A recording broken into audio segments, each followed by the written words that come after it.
What up? This is Robert Ory. Ory, three-pointer. Buries it. You might know me as Big Shot Bob. To Ory for three. Oh, unbelievable. This guy is off the charts. What's going on, Big Shot Bob? Robert Ory from downtown. Happy Thanksgiving week. Happy Thanksgiving, you jive turkeys. You jive turkeys. It is the Big Shot Bob podcast. No B-Dog this week. B-Dog is traveling with his family for Thanksgiving, so it's just me and the big man, Rob Jenners, and of course, seven-time NBA champion and media starling, Robert Ory. I got to admit, we have a bunch of stuff to get to. We're going to get to the Draymond stuff, obviously, because that happened like right after we put up last week's show on, I think it was like Tuesday night. By Wednesday morning, I was like, God, man, son of a... So we'll get to all that in a second. We also got a little media coverage we'll talk about this week. Should we title the show The Two Robs since B-Dog is not here? Yeah, The Two Robs. And only Rob's Thanksgiving. Yeah, that's the this week's show. Only Robs. It's a whole new website. We'll talk about that too, because that came up this week. I have to admit that I did not have a chance last night to watch the finale of World's Toughest Test. I'm okay if you spoil it for me. Did you watch it? Who won? I was too busy watching the game. Okay, so you were watching the game. Eagles Chiefs. That's what I was watching. I'm 17-7 when I put it on after halftime, and I was like, and I watched the whole second half of the game. I never got around to watching Toughest. Do you know who won? No, I don't. You don't know who won. All right, I don't know who won either. So I don't know. If you know who won, we can't speak to it. But I will tell you that the two people I think that surprised me the most were JoJo and Tom Sandoval. Yeah. Sandoval hung in way longer than I sort of anticipated he would. And JoJo was God bless that girl, man. She's a beast. I do know one person that finished it. That got to the end? Yeah. Okay. I mean, I think there's only like 5 or 6 people left last time it was on. I think there was only 5 left. Yeah. It was like Nick and Aaron and Tom Sandoval and JoJo and I think one other person. They pulled Jack Osborne on the last episode for medical reasons. Yeah, Tyler was Tyler. Yeah, Tyler was the other one. Yeah. But Rob was obviously on World's Toughest Test, so of course we're talking about it. But it bums me we never got anybody on from the damn show. I wish we would have. I know. Everybody ghosted you. I thought Brian Austin Green would fucking leave you alone. Like, what happened? I you know what? I asked Jack and I didn't ask, it was weird.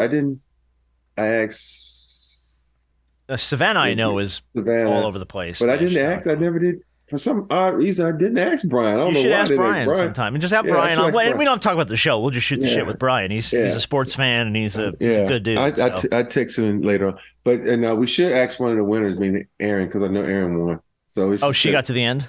I know she got it. Okay. Man, Aaron is a beast. See, people she hung in, man. There was stuff that she was like, I don't know if I'm going to be able to do this, and she killed it.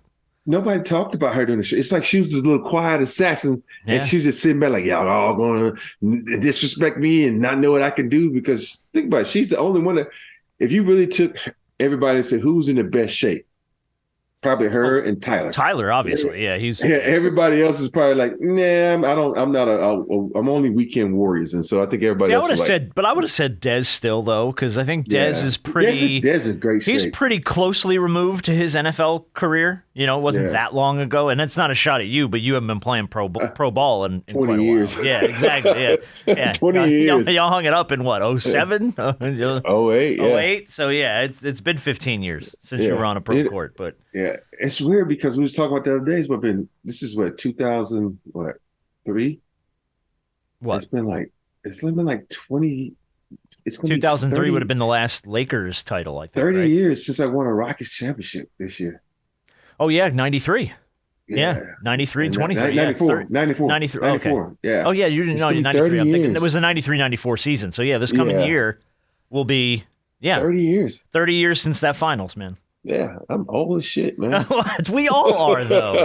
And that's part of it is you get older and then that stuff pops up. Like I had a buddy of mine in high school. I was in New Jersey this past weekend for my dad's services, which were really nice. Anybody that reached out on Facebook, love you, thank you, appreciate you. But and we had a bunch of people from the show reach out and say, hey, I was thinking about you and your dad. So that was really cool. But I had reconnected with a bunch of buddies from Jersey because that's where I grew up and went to high school in New Jersey.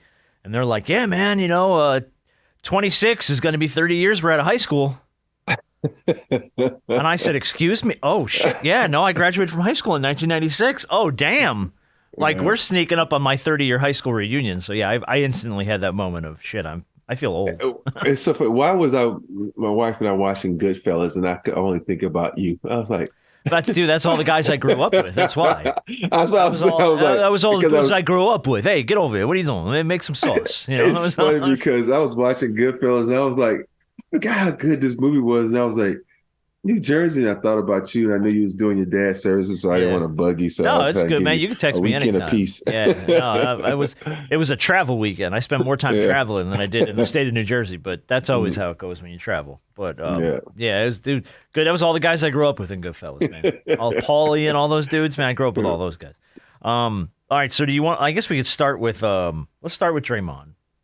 Just because we're a little bit removed from it at this point. I mean, it happened last week, right after we put the show up. And I'm gonna play the audio real fast, just because. And the only reason I'm gonna play, and I'll play the audio, and I'm explaining to you why I'm gonna play the audio from the game. So here's how it went down in the game last week. And so we're scoreless. We'll stay 0-0 the first 2 minutes. And then look at Klay Thompson and McDaniels. What is going on with that? Wow. You've got a full-on fracas going on. Draymond came in to defend Klay. This got out of hand very quickly. Look at Klay Thompson's jersey. It's ripped up. That's more than a scuffle. They were going at each other's heads. That was serious. Gobert gets in there. Draymond's got him in a headlock. So this is why I wanted to play it. It was Jaden and Klay that got into it. And then, I mean, when you saw when Klay turned and threw him and Jaden just pulls his jersey and rips him like Tarzan, and he's just like, the jersey's all... I've never seen somebody rip a jersey like that, by the way. That was wild. But this didn't have a damn thing to do with Rudy Gobert or with Draymond. Mm-hmm. So Rudy, and I didn't even see, when I went back and watched, I didn't even see Rudy really put hands on anybody as much as I saw Rudy just kind of step in and try to stop whatever it was. Yeah. And then Draymond, I guess, thought he was getting involved in the fight and said, no.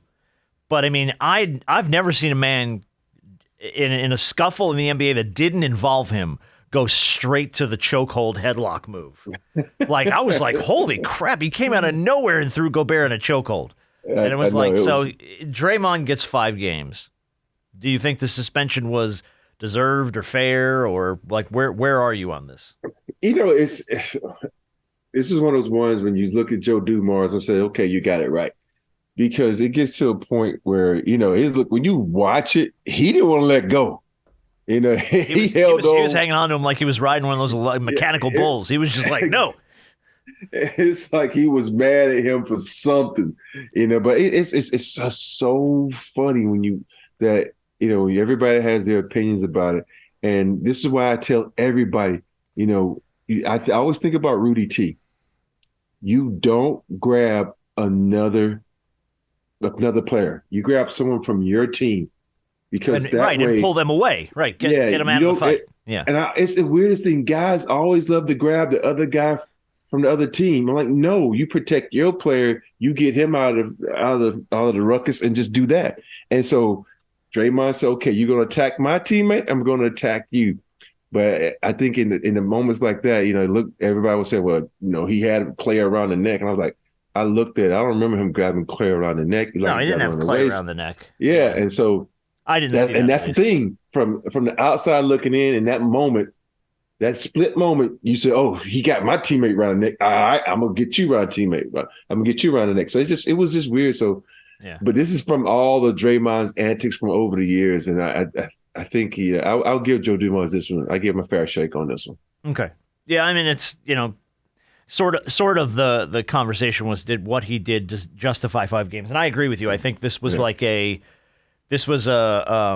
you've qualified for this suspension by your past behavior, by the Sabonis incident earlier in the season. That kind of stuff. That's what's going to get you, man. This was, and I'm glad you brought up Rudy T. We had Steve Kerr after the game saying he hung on for 6-7 seconds. It was a terrible visual for the league, for Draymond, for everybody. Draymond was wrong. He knows that. It was a bad look. The 5 games was deserved, and we move forward. Yeah. Does it bug you at all that your head coach doesn't have your back? Because in Draymond's little universe, man, I could see that being something he hangs on to. You know what I mean? Yeah, but you got to think about Steve Kerr. Probably, if you get to a point where you say, "Man, I'm so sick of this shit." I get it. And look, we've had Coach Kerr on. We've had him on the show before. Steve Kerr to me feels very much just like I'm not bothered kind of guy. He just kind of says what he says. He's not doing it from a perspective of well, I'm going to put a guy out here and put him on display and make us. So I think Steve was just like, well, it was a bad look, so I kind of get it, and we're going to move on. But I think in Draymond's mind, you kind of keep that nugget in the back of your brain, right? Like, oh, man, say Coach Curry got my back here. What did Jordan always say? I didn't add it to my. Oh, yeah. And I took that personally. I took that personally. It's the Jordan meme. Yeah, it's the Steve Kerr. But yeah, I mean, I was trying to think. Shaq said on TNT this week, last week, that he would have done the same thing. He's like, most guys would have. And I think to your point though, attacking another player on the other team is usually what sets it off. So it's like if you're going to, the only reason to do that is if your guy and him are mixed up in it and they won't separate. And it didn't feel like that. At that point, it's like you get in the middle, you grab your guy, pull your guy out. But Shaq's like, I'd have done the same damn thing. I'd thrown an arm around somebody's throat and pulled him out of a fight. Get off my guy. Yeah, I remember the time Shaq got into a fight with what's the guy from Chicago? God. And we were like, it was right under our basket, and everybody was. It seemed like Shaq always gets into a fight under the basket. Well, there's always under the basket. That's where he lived. Yeah, he lived under the basket. So yeah. So he got into the fight, and now the Charles thing, the freaking Chris Dudley thing, all that stuff. And what's the guy that he was in Chicago, and then he went to Sacramento? I can't think of his name. I can't think of it either. Big white guy. And so they were in there scrumbling, and we talked about this with Meta. And everybody was grabbing everybody. I looked over at Mel. I'm like, nah, I ain't grabbing nobody. I'm a backup. Don't drag my ass into this. Me and Mel like pushing each other. Yeah. And we looked at each other like, nah, let's not do it. Let's just let them figure this shit out. We got 2 people that big, you don't get involved. Hell no. No. And I think too, I get that, dude, it's adrenaline and it's emotion and a fight breaks out. And then immediately your thought is, I got to protect my guy. So I do get all that. When you went up into the stands to grab Mad Max, when Vernon went up in the stands in Houston, did you catch a suspension for that? No, I didn't. You did. I didn't think you did. Yeah. Because I grabbed Vernon. Right. And you were pulling Vernon out. But, I didn't touch anybody. But you were in the stands. Yeah. So that's always where I'm like, as soon as you're kind of up in the stands, that's usually like at least a game, just to tell you, hey, you can't, I thought I was going to get suspended. Otis and I both was like, oh shit, we going to get suspended. Yeah. But they was like, we didn't do anything but grab our player, and we didn't touch nobody else. We just got him out of the stand. I don't remember. What did Vernon get for that? I think he got 5, 10. I think he had 10 games. 10 games. I think it was 10. Sure. I think you're right. It might have been 10 games. I don't remember off the top of my head. I know we had Vernon on a while back. We talked about it, but I just can't remember off the top of my head. But yeah, I don't know. It's just it's typical Draymond behavior for me. Yeah. And at this point, it's like, when it happens, okay, you want to throw him a suspension, go for it. It's going to happen. Yeah. I just think it's going to happen. So we should have, what are the odds him getting suspended again? Of Draymond getting 100%. I don't think there's a chance he plays out the rest of his contract without another suspension. Because he's a very emotional and physical player. Those 2 things, like, and you. Has he signed his new deal yet? I don't know if he signed it. I think they agreed to it. I don't know if he's signed it yet, though. I would imagine he probably has. but like when I don't have to explain this to you, when emotions and physicality kind of collide, dude, that's tough sledding, because adrenaline, you're already a physical player, and then it's like, forget it, I'm getting in there. You almost can't stop yourself. And we joked about this. I knew guys in college that couldn't stay out of the fight. Two people get into a fight, and here comes another guy with a haymaker out of nowhere just to get in the middle of it. And it's like, just stay out of the fight. Well, I run hot. So he seems like he's the guy that runs hot. So. It's the protecting them, man. They like to protect their teammates. I had a guy like that on my team named Marcus Webb. He was always there to protect me. I had to worry about nothing. I loved it. I could be an asshole, elbow somebody back, push him, and I'm looking back. He was like, Marcus was like, he was 6'9", 275, played football. That's awesome. He was my backup. Well, I miss Marcus Webb when I had him. He was the best. Yeah, because you could run your mouth and just be like, yo, step out the way, let him get in there. We got a couple stories from LA this week. We'll move on from the Draymond stuff. LeBron, honestly, playing about as well as I've seen him play in quite a while. He's playing really well, but he's playing through injury. I don't know. This was a weird story. Janie Buss said this week, I think to the LA Times, Lakers fans don't like to be patient, when she was talking about the team. And then, of course, you go on social, and she's getting dragged on social media for saying Lakers fans don't want to be patient. Well, she's right, though. I think that's every fan base. But you got to understand. Fans aren't patient. Laker fans, they were patient for a couple of years after Kobe. And it's like, they said, okay, and then they said, okay, who's our next superstar? You got LeBron, and you won a championship. Now that addiction of winning is back. And so, and rightfully so, you got to think about it. Since the Buss family took over the Lakers, all they do is win, win, win, right? Yeah. And so when you accustom something, you expect a certain product that's put on the court. And that's what they want. And especially when they see you got two megastars. Because think about this. Every time you get two megastars, you win championships in the Laker uniform. So they're expecting that. So, yeah, but I feel like sports fans in general aren't patient people. But you can't tell them that. There's a lot of people that calm don't your expect ass down, because man, they get fired. Oh, tell me how come and you're like, okay, all right, stop, calm down. Well, you got a lot of fans. They the Spurs fans are the best fans, because you can lose over there. Like, oh, we love our Spurs.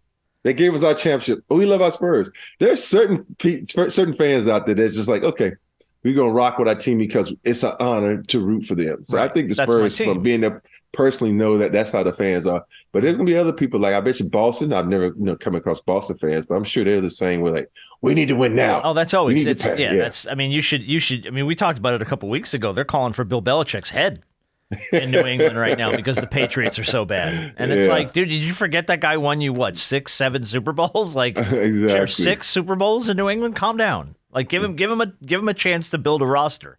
And I think the problem is, with Belichick being the GM, his neck's on the line. But when you win as much as the Patriots have over the last 20 years, all of a sudden when you're not good, you have a generation of fans who don't understand that, who didn't go through the 80s, who didn't go through the years the Patriots sucked. You've got generations of Lakers fans that are our age that never suffered through big periods of losing. You know what I mean? Like, they never had to go through extended periods of it. So, sports fans in general, man. Think about the Cleveland fans. Well, think about the Cleveland fans are, God bless, man. With all the crap they've been through and the Deshaun Watson stuff, and having to change the name of their ball club, and and I always used to think of the Cubs, because the freaking Cubs went 108 years or some nonsense between World Series wins, and they finally got it done a few years back, and it was like, thank God this is off our back, we can get rid of this. But the Cubs fans and Red Sox fans had to suffer for years without winning titles and being the joke of the league and all that stuff. Think about the city of Houston. The city of Houston, the first championship in the city of Houston with all the great Oilers team, all the great Astros team, was us in 94. Was you. Yeah. Yes. Until the Astros won a couple and cheated their asses off. You know what I mean? But I think that, there's this impatience in any fan base of great teams to win. We see it every day with the Braves. We work here at Truist Park in Atlanta. The Braves won in 21. The last 2 years, they've had far and away two of the best teams in the National League and got run out of the playoffs in the first round. Yeah. So the fan base is hostile and loud and angry because they feel like they deserved more. So I feel like Lakers fans are the same way. You always feel like you deserve, especially when you have LeBron James and Anthony Davis. Yeah, I think everybody should be like Major League. Those two fans in Major League, they suck. They ain't winning this game. We gonna keep coming to the game. The guys in the stands at the drum, they still suck. They're there for all the ups and downs. Yeah. What's going on with Zach LaVine, by the way? That is the weirdest situation. You got everybody wants to trade for this guy. Everybody was talking about, he's going to come to. He doesn't seem happy. I don't think he's ever been happy because I was like. But I don't think it's ever been a story, though, has it? Or at least it's not bled through to the point where it has recently, I think. I think it's been oncoming for years. The thing about him is he's been playing through all of this. He's been, the word is he's been unhappy for a long time there. Okay. But he just keeps playing through it. And then when they got all these trades with, DeMar DeRozan and Caruso, all right, they say, okay, this is a team we can win with. And all of a sudden, on paper, they have a really good team, but they don't win. They got close, but they don't win. And it's the weirdest thing. And when you look at this lineup, it says, okay, they can win with this lineup.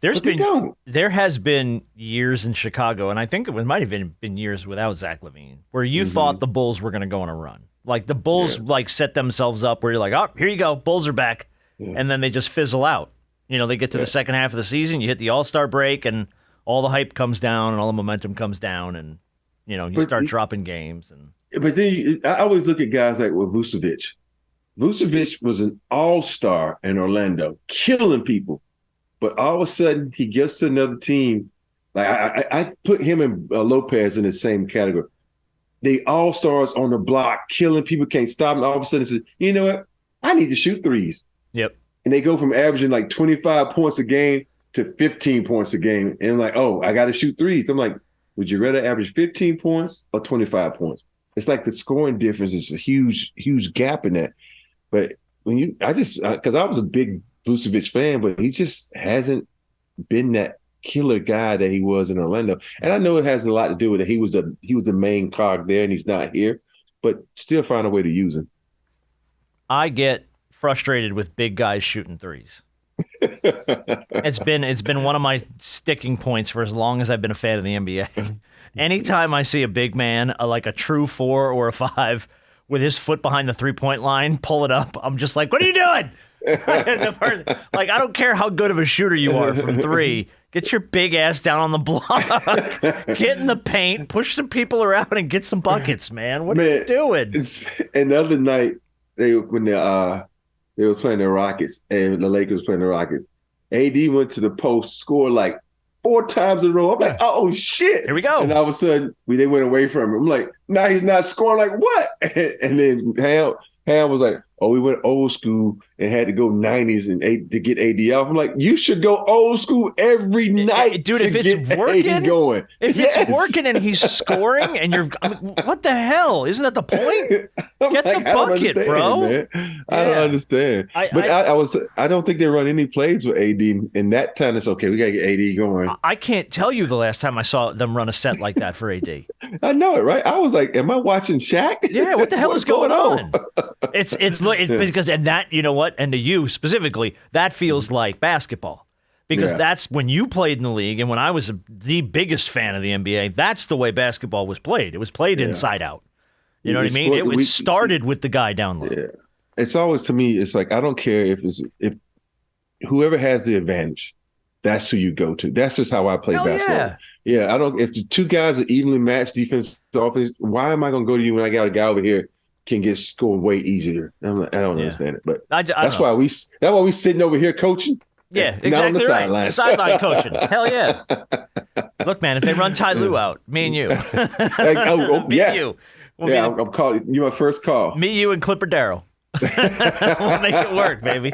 Get me a jacket. I'm all in. The Zach LaVine thing's weird. They're talking about where he's going to go. Miami, Philly, and the Lakers. I know. Are on his radar, which is funny to me. Not so much funny to me, but like, come on. He's an LA guy. But it's come on. The crazy part. Like, why all the LA guys want to come back to LA and play? Look at the Clippers. All the LA guys on that team. How much all the LA guys would go to the Lakers. But even besides being an LA guy, how much of that has to do with maybe I can play with LeBron before his career's over and get to put that on my resume? I played with LeBron be James cool, though. in LA. I think with him though, he was a Laker fan growing up. He went to UCLA, right?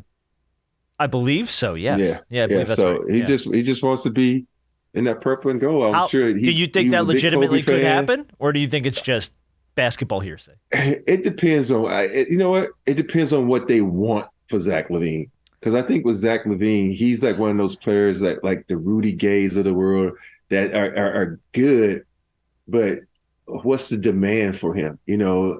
I don't know what the demand. Yeah, for where him does he is, fit in LA's offense too? Yeah, and what they're willing to give up. Now they could get him for like, let's say, just a couple of their bench players. I don't think they're gonna give away anybody like. I think it's gonna be picks at least. Yeah. But I think the only person they could probably give away that is probably D'Angelo Russell. Okay. That because those guys are sort of a similar role. They play the same position. That's the only person I see the Lakers be willing to give up off that team. And maybe Rudy or Prince because those two guys play the same position. Yeah. But nothing more. I don't see anything else. Okay. Well, I don't know if they're gonna be able to move enough stuff to move and the needle for Chicago.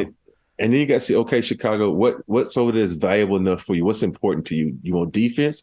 Okay, we throw Vando in there. And I don't think the Lakers are going to move the young fella Cam right now because he's been playing really well for them. All right. Well, we'll see.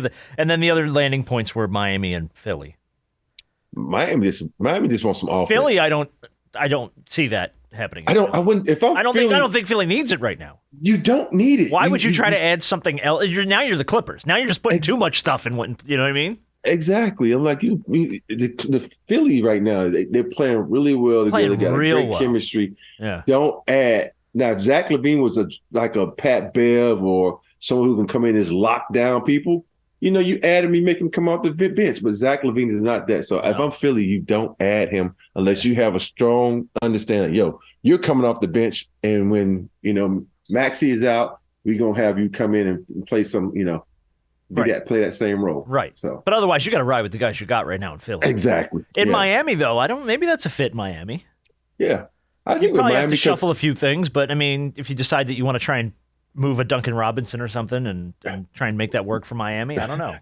I don't know who the hell's going to eat his contract, but I know they're not going to take that contract. No. Duncan Robinson's not going anywhere unless it's like he's a filler in a package. But I think the only thing you're going out of there is Tyler Hero. That's the only person that seems like they're willing to get rid of. They've been trying to move him for 2 seasons now. It seems like he's been trade bait for everybody for 2 years, man. Hey, they're like, I'm dangling his carrot. He's a nice offensive player. Who wants Tyler Hero? He's out there. A hero. Yeah, he's out there. All right, a couple other things. I don't know. This story is, by the way, according to Chris Haynes from Bleacher Report. Russell Westbrook approached Ty Lue and the coaching staff of the Clippers about coming off the bench in order to accelerate the winning process. Terrence Mann got the start Friday night in place of Russ. They finally got their first win with James Harden after losing 5 straight. It was a last-second shot over the Rockets to get it done. I mean, Harden had to hit it. I think there was 6 seconds left on the clock, and he had that pull-up 3 to get that win. But Russ coming off the bench by Rust's request. I think Russ is smart. And I think Russ is trying to show everybody around the league that he's willing to do anything to win. Because, for a while, everybody was making Russ the bad guy. The Lakers made him the bad guy. The Lakers 100% made him the bad guy. Yeah. Everywhere he went, they was making him the bad guy. And I think with him is he wants to win. I know Russ. I just know he wants to win. He has the desire to do the right thing. And the thing he's going to do is also just play hard. And that's what you want out of a guy. And I think he probably said that because he knows there's too many cooks in the kitchen. Has to. And James is not going to play that many minutes until he gets in shape. So, Westbrook said, let's do this. And then they got a win against San Antonio Spurs last night. So I think it's – and plus Westbrook, Westbrook can be, six man a year. Go back to last season where he almost won it. You know what's funny? I early in the year I would have shook my head at that. Looking at that now, that might be the smartest thing he could do. Yeah, because you can lead that second unit a little bit. You can get key minutes. You can score when they need you off the bench, dude. Yeah. If you can make this work at your behest and show everybody that you're unselfish, that you're willing to take up the role that you need to for the team to win, dude, that could win you. Shit, that could win you another contract down the line.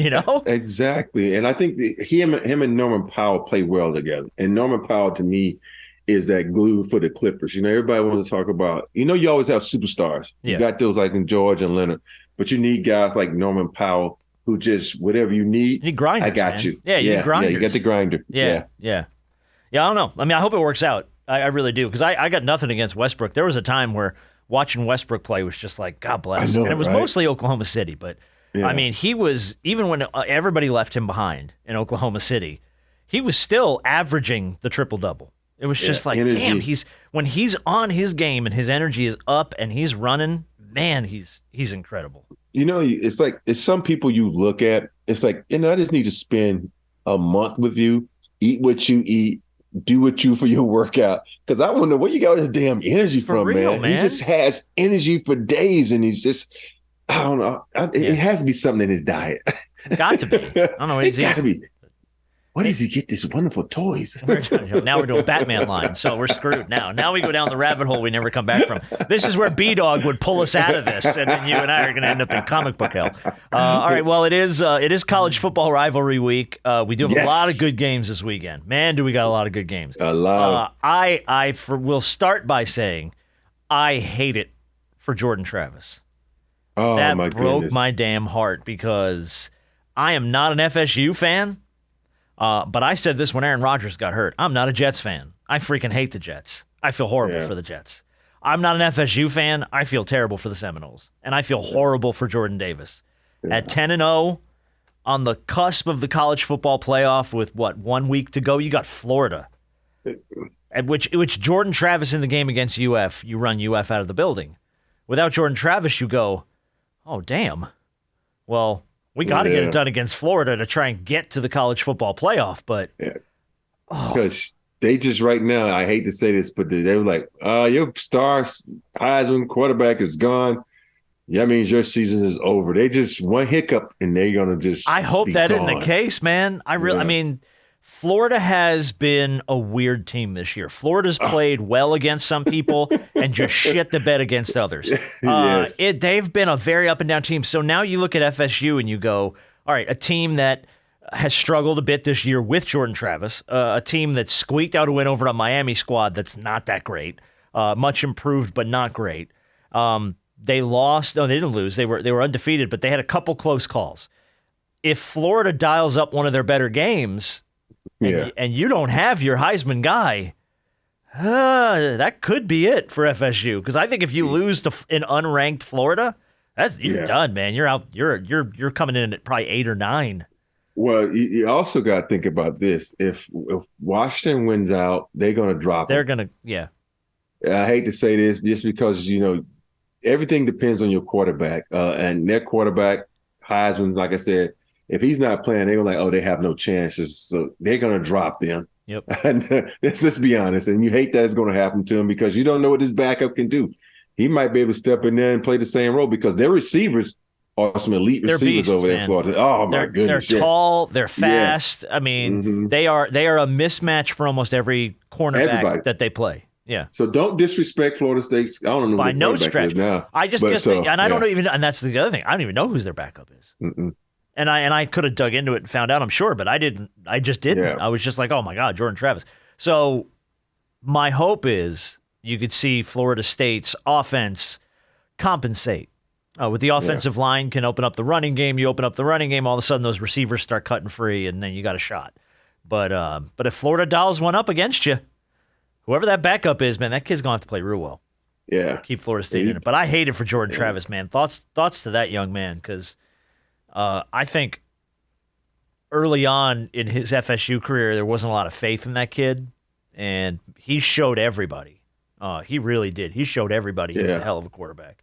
Because I think he was brought in, and they were just like, this kid's going to end up being a running back or a receiver. Yeah. Like, they're going to take him off the ball in time, and he's either going to catching passes in the slot or running out of the backfield. That's how they do the athletic quarterbacks. So he can't throw. Put him, put him over there.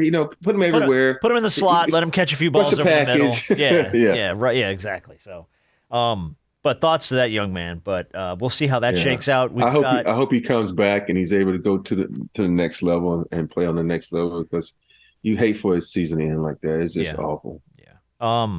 Ohio State, Michigan.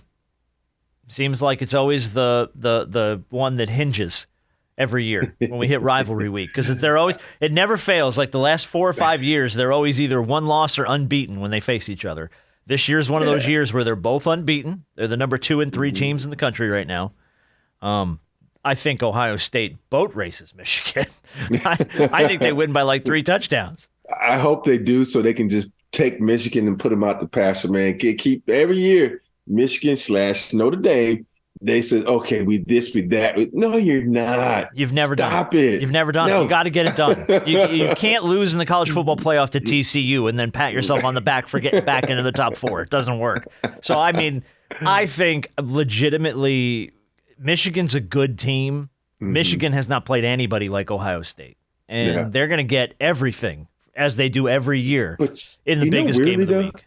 Ohio State hasn't been that good either. No, they've been all right. They've been all right. I've seen their offense struggle against a few people. Yeah. Mm-hmm. Yeah. So they're at Michigan, right? I think so. Yeah, I think the game's in Michigan.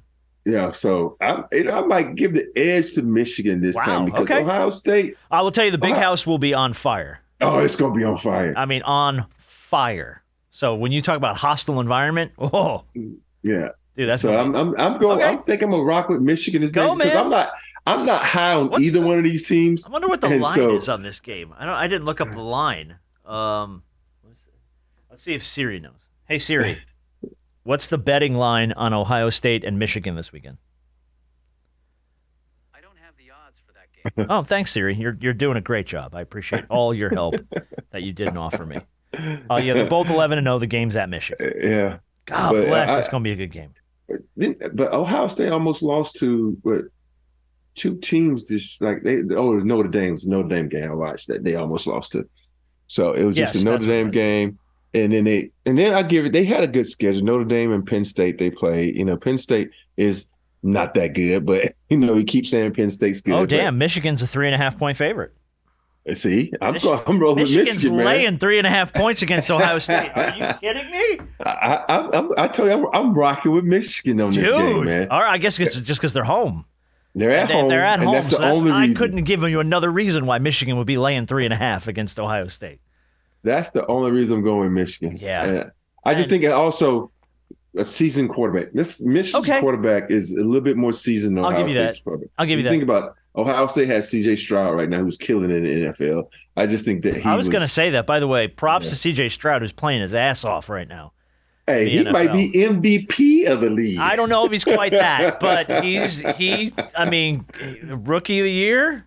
Yeah, he's going to be rookie of the year. I mean, dude, he's playing lights out. Good for that. Good for that young man. I'm happy for D'Amico, first-year coach out of Alabama. Yeah, let's go, D'Amico. Also, you got the Iron Bowl this week. Yeah. Alabama, Auburn. Auburn has been terrible. Awful. Auburn has just been absolutely terrible. I think Alabama's going to win by like 28. I don't know what the line is, but I think Alabama's going to win by like 4 touchdowns. It's going to be ugly. I don't know what the line is. Oh, God, I can't imagine. It's probably like 14, man. That's every now and then there's a big line, but it's always against the cupcake team. So let's see. Yeah. Iron Bowl odds. Oh, speaking of Alabama. Go, man. So a lot of these players, they watch ESPN, they watch the news. How in the world is the Alabama quarterback going to do what was the guy from Colorado? No, it was almost lost it. What team was it the other day? Where the guy got an interception, he ran it back and dropped the ball before he. Oh, that was the Alabama. Wasn't that Alabama? But it was a week before that. A guy did it, and it was a big game, but it was the Washington game, I think it was.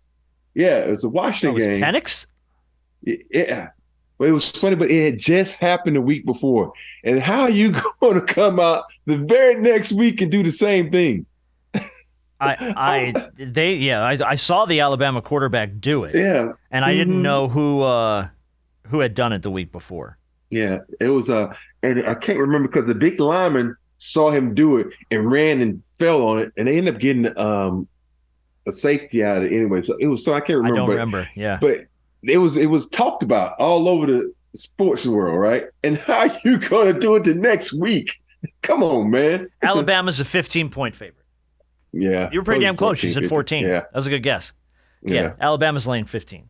And I think that's probably I think they'll cover that in a breeze, but yeah. We'll see how it goes, and then we get to roll into the SEC championship game. Yeah, that's gonna be the game. That's gonna be a fist fight, man. I'm excited for that. I'm excited for that. It's gonna be a fist fight. All right, let's do Big Shot of the Week, and then we'll do a quick game, and then we are wrapped for Thanksgiving. And we'll talk a little bit about Thanksgiving here in a second. My Big Shot of the Week this week, it's a little unconventional. Did you read it? Yeah. It's going to Snoop Dogg. Big Shot of the Week this week's going to Snoop Dogg. You know why, right? Yeah. The whole Stop thing smoking. that he did this week with "I'm gonna quit smoke" went everywhere. It was on every television station. It was on every news report. TMZ had it. It was everywhere. And then yesterday he rolls out the commercial for the Solo Stove, which I've heard of before and done work with before, as the smokeless fire pit. It burns like clean, so it's not like. And the fact that this was a marketing stunt is borderline genius. Whoever came up with this and got Snoop to buy into it deserves an award. And I don't know what the award is, but Solo Stove got more free advertising. They're getting some right now, for Christ's sake. They got more free advertising on this marketing stunt than I think any brand I've ever seen as far as like a viral PR stunt goes. So props and Big Shot of the Week to Snoop Dogg for showing everybody that he's a hell of a lot smarter than maybe sometimes people give him credit for, because that is brilliant. That was brilliant. That is funny, man. I was like, what the hell, man, when I saw this. Hey, and I had to find out what Solo Stove was. I looked it up like, hell, I want one of those. You know how many hits their website got this week? They probably crashed their servers. I know because right? this, when I say it was everywhere, I saw it on the damn local news. In Atlanta, the local news did a freaking package about, a big entertainment icon's quitting his signature thing. And it was like, this went everywhere. And Solo Stove there is no happier business on the planet right now than whatever they spent with Snoop Dogg, he earned them back 100-fold. And the funny part is, like, you live in California. People say it don't get that cold, but it gets just cold enough for a Solo Stove. Dude, I'll tell you what. We have a little fire pit on the back patio, and we don't use it that much because I got to buy like a cord of wood, and you got to make sure the weather's. And then that's when you get it going. It cooks for a while. Then you got to pour out the ashes and clean them. I'm too lazy, dude. It's a whole thing. Those Solo Stoves are dope, man. Those Solo Stoves are dope. They burn clean stuff. You don't have to put logs in them or anything like that. They burn like a white. I don't even know what the hell it is. It's like pellets or something, and it's just a smokeless fire pit. It's freaking awesome. They got more free advertising this week than you could. They couldn't have paid for this shit. They couldn't have paid for this much advertising. No company could have. So big shot of the week to Snoop Dogg. What's Thanksgiving like at your house before we play this week's game? Oh my goodness! Are you guys cooking? Changed. Who cooks? It changed over the years. Once Candace and I got married, it became from me trying to sneak out to my mom's house. But now it's like Candace. She has. Let me say this about Candace's family: they love every holiday. They get together. They celebrate everything from Easter to 4th of July to everything. But everybody cooks. Everybody tries to cook their favorite dish. And Candace is, she's kind of a takeover type person. She cooks most of the meals. So I sit back and don't do shit anymore. I love it. You don't do nothing. I don't do shit. Does Mama come in? Mama's coming in this season. Yeah. But she's like, I had to beg her to come in. She's like, all right, I'm coming. I said, I just need you to make 2 things. She said, I ain't making shit. I'm like, okay. I said, just, What I said, did you need her to make? her broccoli and cheese casserole. I love that. That's good. And If she's it's like, done right. okay, that's easy. I can make that. And then I says, I want some peas. She's like, what? Okay, peas. That's easy. So I love my mama. She does these not black-eyed peas, but green peas, fresh peas. I don't know what they call, but they're so freaking good. Yeah. So all right, good stuff. That's all man. I wanted right there. Good stuff. And then I'll make some Cornish hens because I want Cornish hen because I really don't like turkey. Oh man, I love turkey. turkey. Let's get the turkey leg. Yeah. That's the only thing I eat. Oh man, I love some turkey. Yeah, I bought a 15-pound bird yesterday. We got a 23-pound bird. Oh, you win. Okay, you win. I got a house full of kids that are come raid that bird. So I bought a nice big. Did you do the bird bird yourself? I do the bird, and it's going to be a little sad this year because my dad came in every Thanksgiving, and we do the bird together. Okay. Me and my dad always did the bird together, and my dad had his own little tips and tricks of okay, we got to do it this way, and you got to tent it for this long, and all that stuff.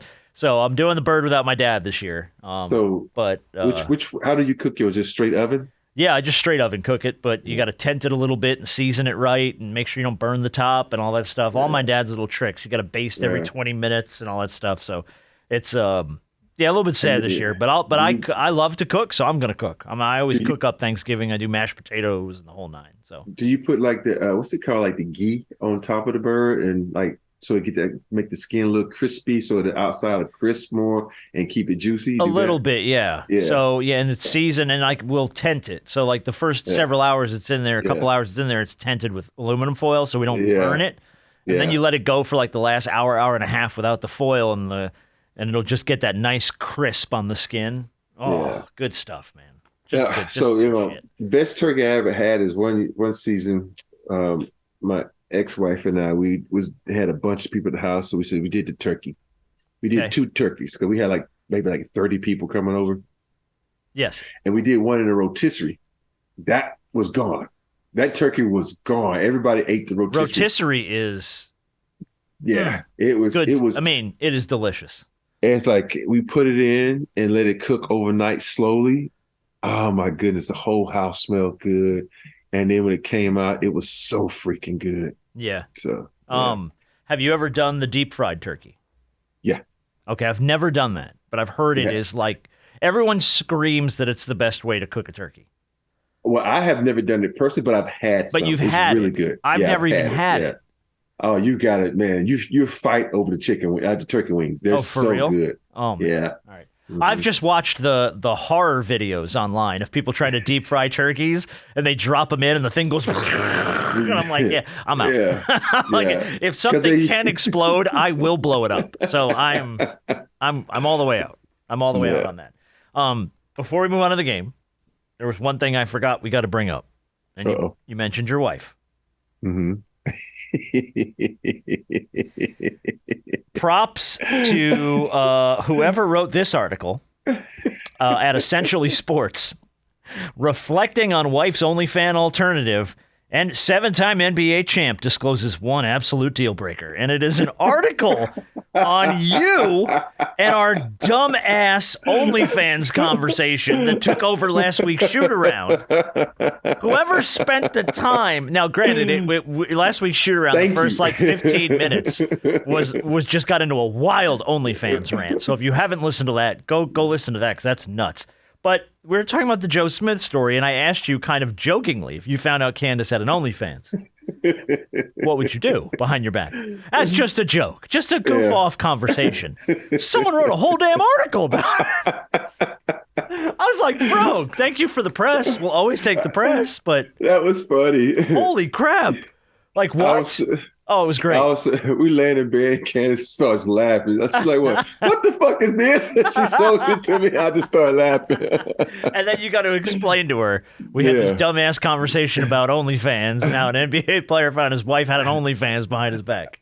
Hey, I said, you better go make your OnlyFans account now because people are looking for you.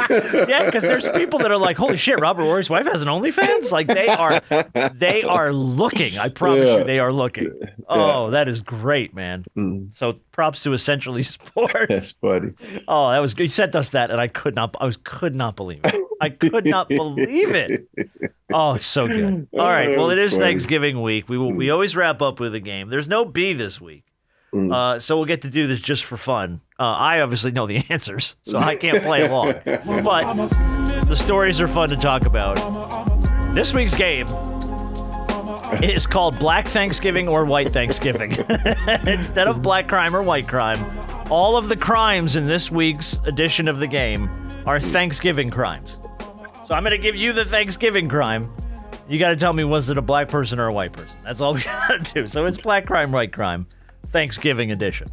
Here we go. 2 boys from Gulf Breeze, Florida, actually stole a live turkey, which was a family pet, along with 50 different animals from a family's farm. They also stole a bow and arrow so they could slaughter it and eat it for their Thanksgiving dinner.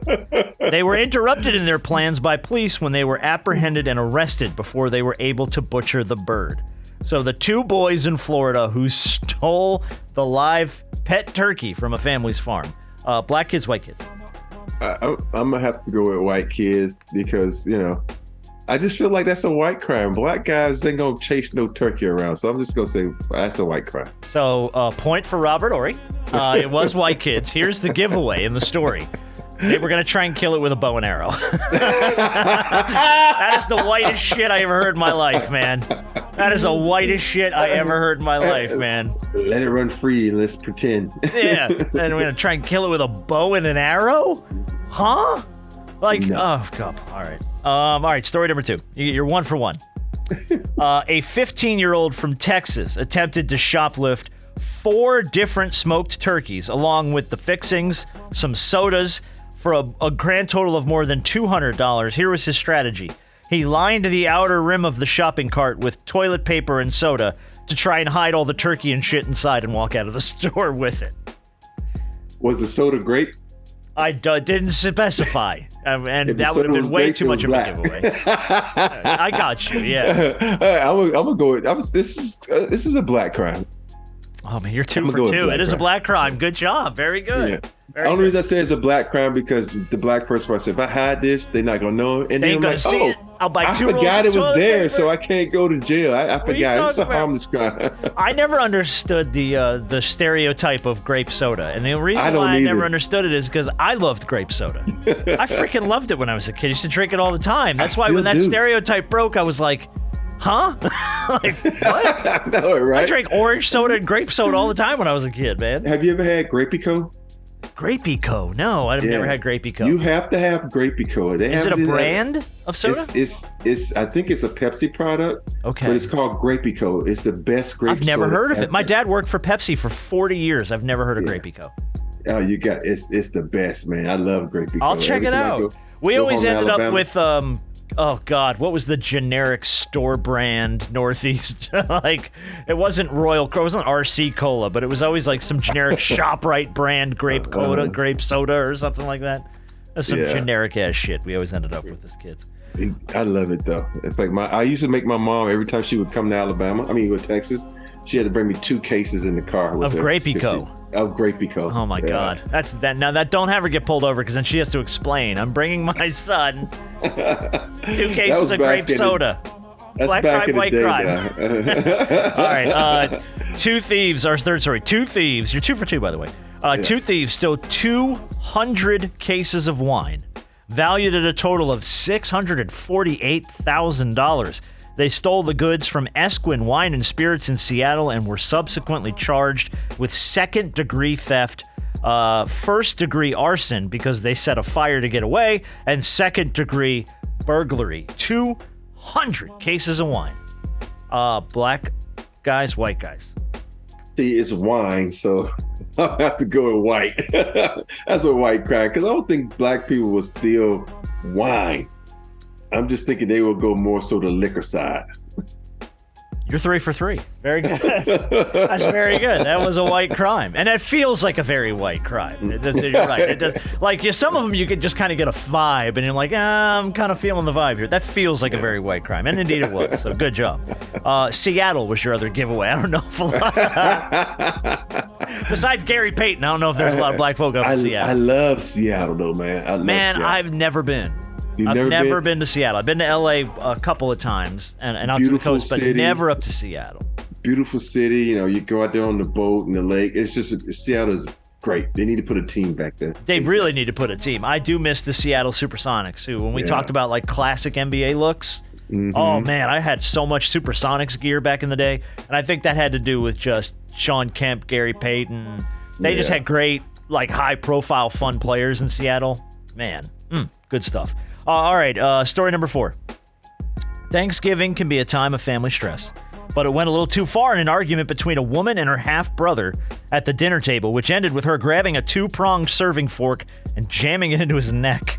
He was taken to the hospital with what were called minor wounds, but she was charged with assault. So an argument that ends with the 2-pronged serving fork going into her half-brother's neck. 4 for 4. I gotta be a black crime. You are 100% from the field, sir. That is 4 for 4. That was a black crime.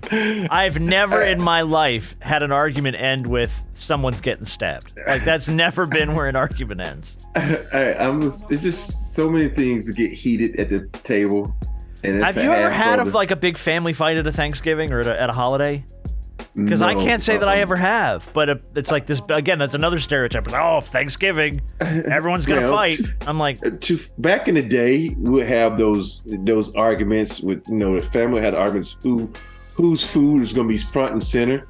This is when, like, in Alabama, like, all my aunts and uncles, and we all go over to... That was the fight. Whose food is going to be featured. Whose food's going to be featured.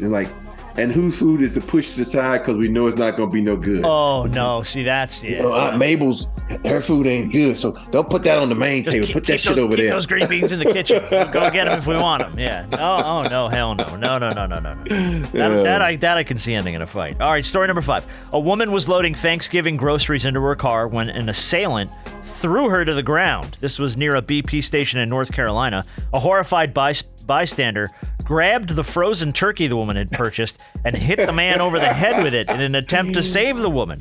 He was still able to take the car, but officers later captured him and found he was suffering from a serious head wound and took him to the hospital. So dude tries to carjack a lady, gets hit with a frozen turkey, gets captured later with a head wound. Black guy, white guy. This is the toughest one right now. This is a tough one. Goodness. This is a tough one. I'm going to say it was a black guy trying to steal the car and got hit upside the head with a turkey by a white guy. That's what I'm going with.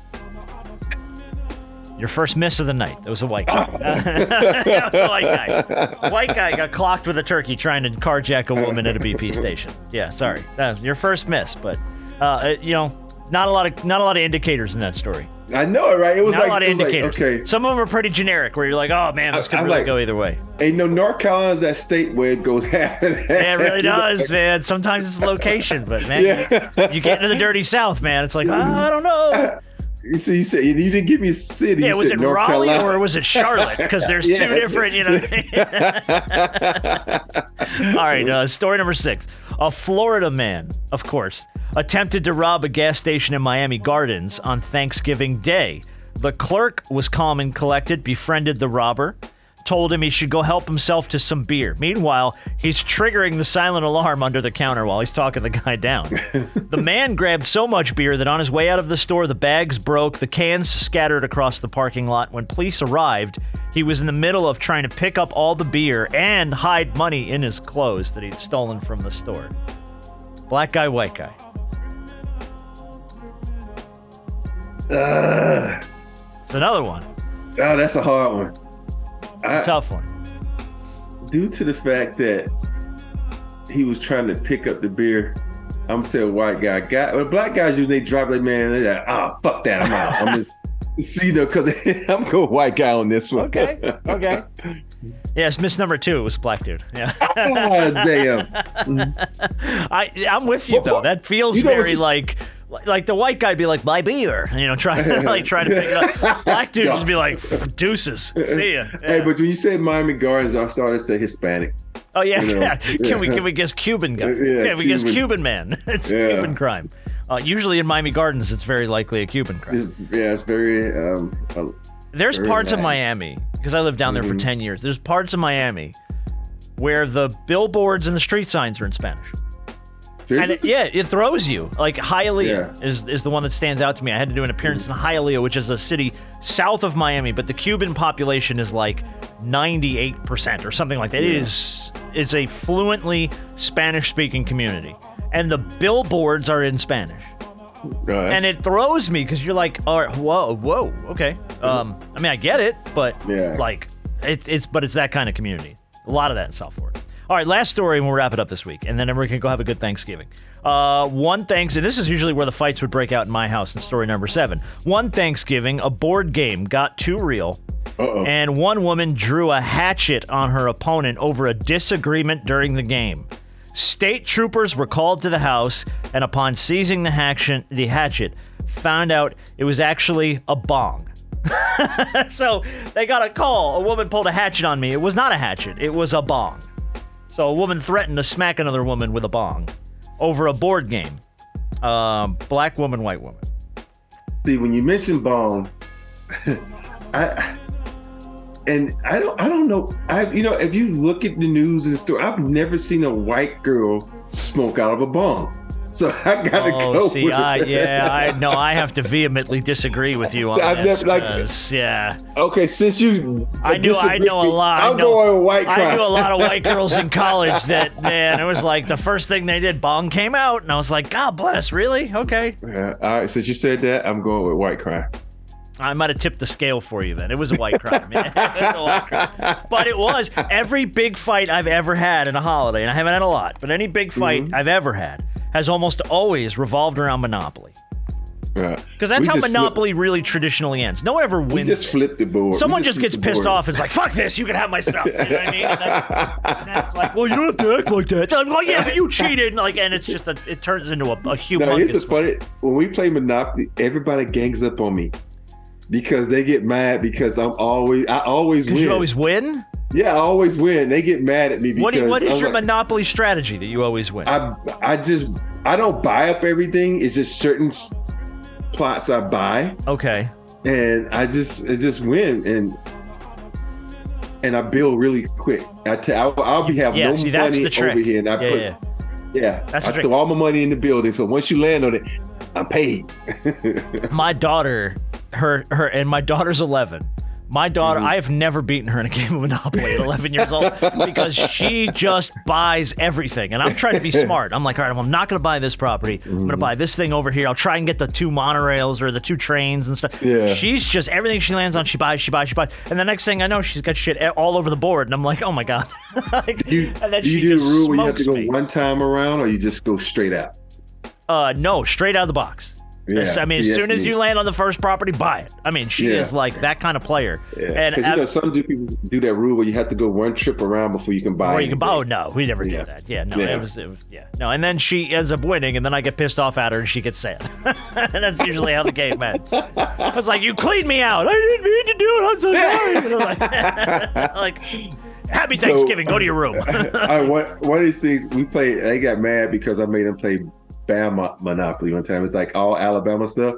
They're like, I don't want to play this. We playing this because it's Bama Monopoly. Bama Monopoly. Yeah, it's all about stuff on the University of Tuscaloosa. So I'm like, I'm trying to get Chris as a little kid to fall in love with Alabama. So he'd be like, okay, I want to go to Alabama. There you But go. it didn't work. Well, It I was didn't gonna work. say this year we're boycotting Alabama Monopoly, so it's okay. It works out this year. Exactly.